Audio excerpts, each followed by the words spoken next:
ମୁଁ ହେଉଛି ଖଗେଶ୍ୱର ପଣ୍ଡା ସୟାଳ ସିଂ ଗଣେଶ ନନାଙ୍କର ଅତି ନିଜ ଲୋକ ଆତ୍ମୀୟ ସାଙ୍ଗ କହିଲେ ବି ଅତ୍ୟୁକ୍ତି ହେବ ନାହିଁ।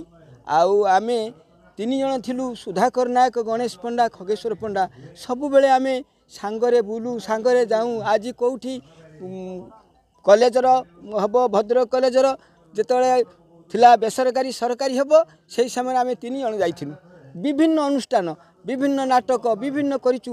আজি সি চালিগলা পরে এ গাঁ মুখিয়া শূন্য হয়ে যাই কেবল এ গাঁ নুহে পঞ্চায়েত অন্যান্য সমস্ত আখির আজ লুহ গড়ুছি। আজ সমস্তে তাঁক মর্মাহত সে হচ্ছেন জমিদার বংশর লোক তাঁক বংশধর যে আম গাঁ লা প্রকৃতর ছুয়াল সিংহ এই ছুয়াল সিংহটা আইকি অপভ্রংশ হয়েকি ছয়াল সিং হয়েছি।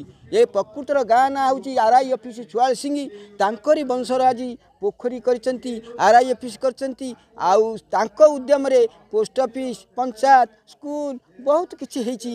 सांकर अवदान प्रकृतर कहीं पासुरी पारिबेनी से भली पुआ आउ ये गाँव में जन्म हेबे मु कहीं सन्देह प्रकाश करुच्ची।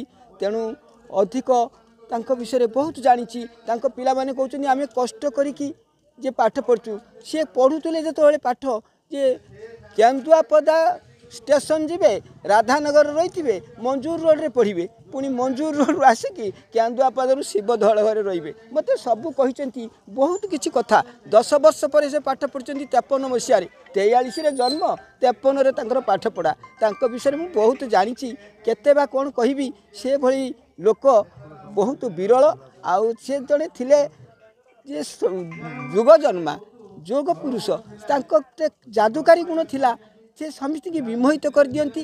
जेतोले जे असुविधा हम से मुंड टेकिकी चलती डाकीदेला मैंने राति अध दिन सब पहुँचती।